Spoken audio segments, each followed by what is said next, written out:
Life as a man is exceptionally difficult. I say the most beautiful and the most terrifying thing about being a man is you're born without value. Society doesn't care about you.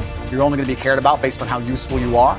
You have the chance to build yourself up and become a superhero if you're prepared to do the hard work and be indefatigable enough to never quit. But if you're going to stand around and wait for a handout, nobody's going to ever respect you. I think that a lot of people have forgotten about how difficult and how competitive it is as a man. We're always in constant competition with each other. And it's your duty as a man to stand up and say, I want to be as important and strong and good-hearted and God-fearing as possible. And I need to work hard to achieve those things. If you look at the true warriors of humanity, you look at the true empire builders, you look at the true titans who are constructing a better world, they're less about pleasure seeking because they understand that if you want to have a great life, a soaring life, look at what most people do and do the opposite. Growth comes through discomfort. You look at a great athlete, it's the way they show up in the championship game is simply how they showed up in the lonely light of the early hours at practice. To have the results only 5% of the population have. You've got to be willing to do the things that only 5% of the population are willing to do. I was a 4-time kickboxing world champion.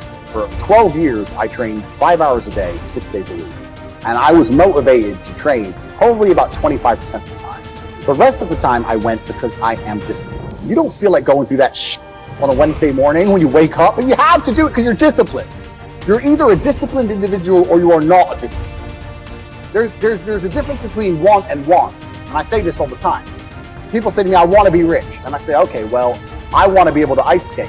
But I don't want to be able to ice skate enough to go learn how to ice skate. I can't be bothered. I mean, surely if I could click my fingers and be a figure skater, I'd click my fingers. Who wouldn't? But I don't want to actually go train because I don't want it enough. And this is the exact point with money. Everyone wants money put on their lap. If you truly wanted money, you wouldn't be able to sleep until you fucking had it. The masters make the hardest things in the world look easiest. And in the moments where you push yourself, those moments tend to lead to success. But you've got to stop rationalizing, stop making excuses, stop telling yourself little watered down assessments of where you're really at. Tell yourself the truth. And the truth shall set you free. And the truth that I had to come to grips with, that I wasn't in charge of my destiny. The truth was that I wasn't giving all that I had. The truth was that there are some things that I wanted to do, but I didn't have the courage to act on those things. I had to start looking at my life differently. I started going to work earlier. I started being the last one to leave there. I started working harder than anybody else. I am not motivated to do the things I'm supposed to do. I don't wake up full of joy. I have to go to the gym, or I have to work, or I deal with crap. I don't feel motivated to do them. I'm disciplined. I do them regardless of how I feel. Whether I'm in the mood to do it or I'm not in the mood to do it, it gets done. That's discipline. Discipline's a real thing. Motivation is fleeting. You're never going to be permanently motivated. If you're the kind of person who can only try hard at something he enjoys, then you're going to fail. If you truly want to win, you can't only want to win when you're happy, and you can't only want to win when you're motivated. You're competing against men like me who will perform even when it's raining, not only when the sun is shining. And if you're going to be the kind of person who can only do it in one of those scenarios, you are going to lose. You must be prepared to perform all of the time. I have a lot of people who message me and say, I struggle with motivation. My answer is simple. Then stay a loser. If you can't find the motivation to not be a loser, then I strongly recommend you just stay a loser, stay in your lane, and stay out of my way. I have no time for people who cannot find the motivation to fix themselves and fix their own lives.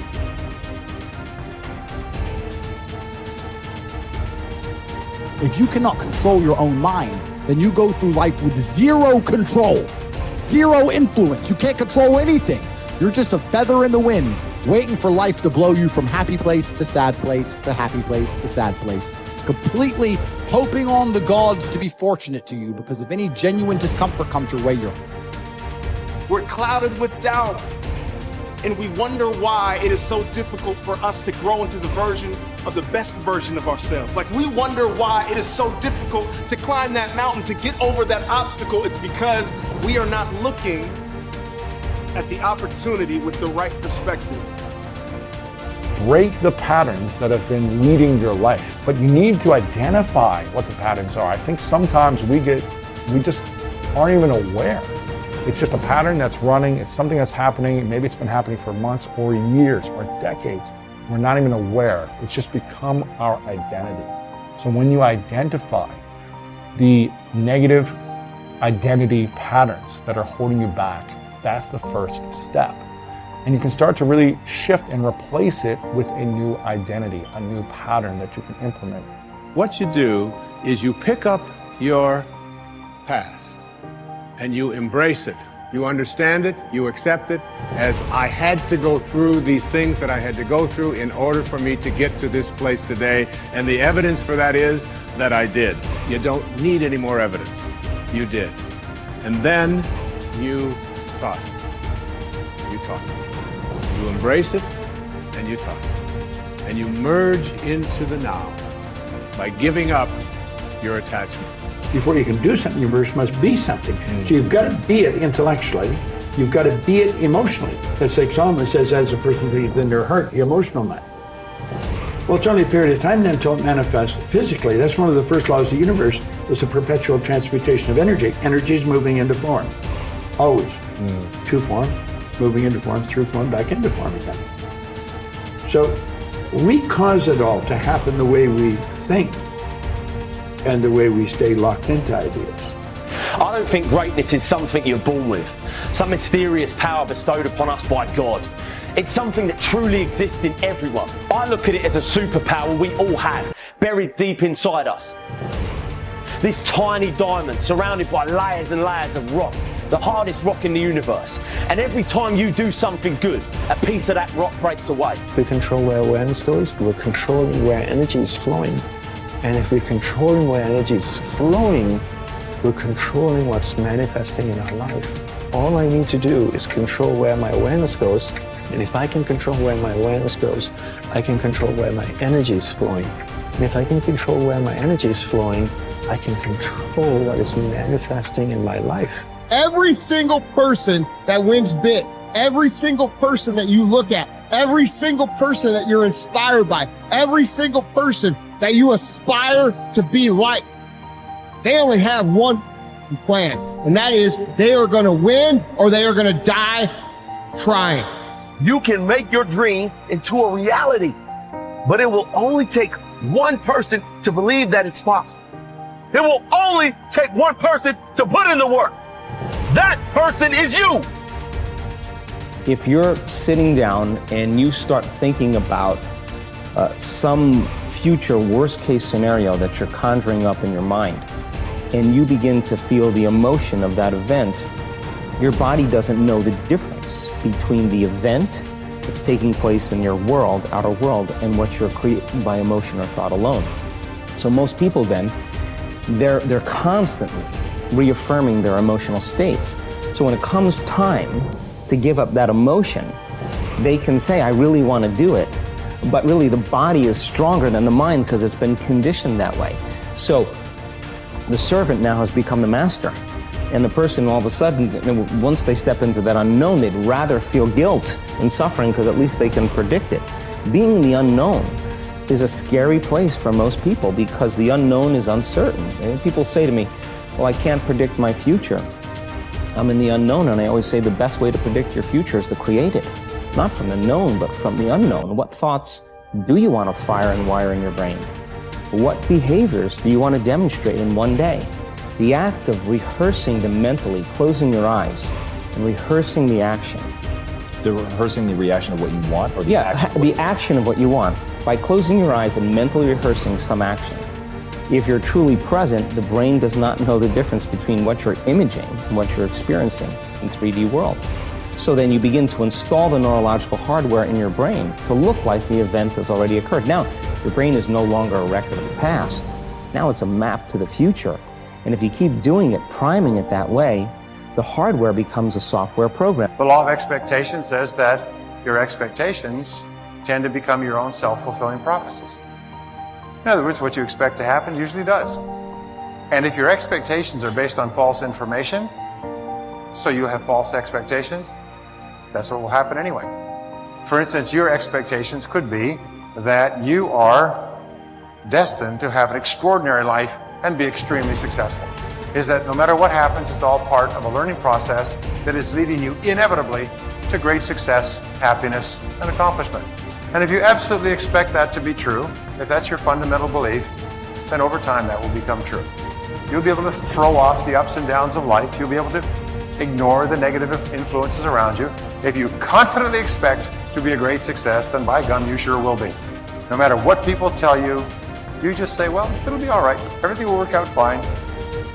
And we know that an attitude of confident expectation is a hallmark of highly successful people. They just expect to succeed more than they fail. They expect to be liked by others more often than they're disliked. They expect to learn from every difficulty that they have. They expect to keep making progress. They just confidently expect it. And surprise, surprise, your expectations affect your realities.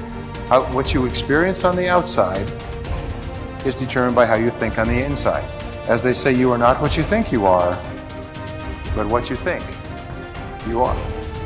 In the Bible it says, as a man thinketh in his heart, which means in his subconscious mind, way down deep, so is he. According to your faith, it's done unto you, and so on. Big picture thinking can benefit any person in any profession.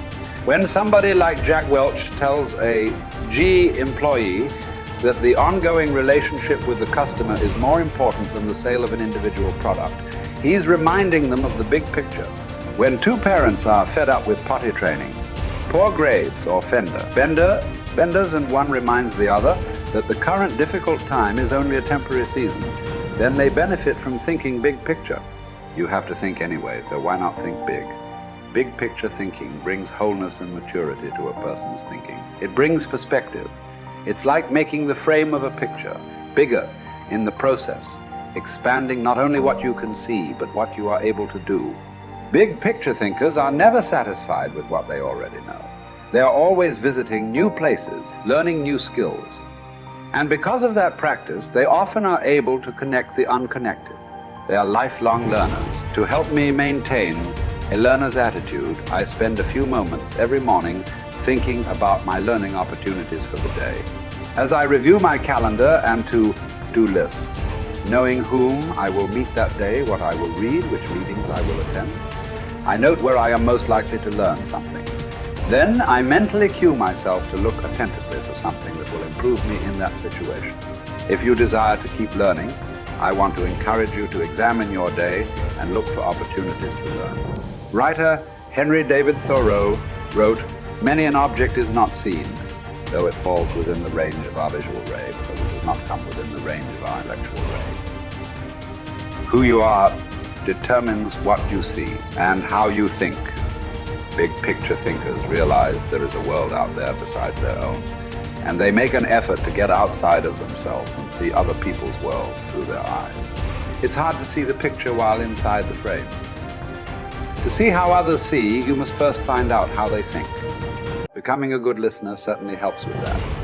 So does getting over your personal agenda and trying to take the other person's perspective. French essayist Michel Ayquem de Montaigne wrote, "The value of life lies not in the length of days, but in the use we make of them. A man may live long yet live very little. The truth is that you can spend your life any way you want, but you can spend it only once. Becoming a big picture thinker can help you to live with wholeness, to live a very fulfilling life.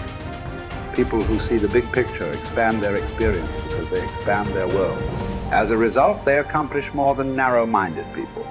And they experience fewer unwanted surprises too, because they are more likely to see the many components involved in any given situation. Issues, people, relationships, timing, and values. They are also, therefore, usually more tolerant of other people and their thinking.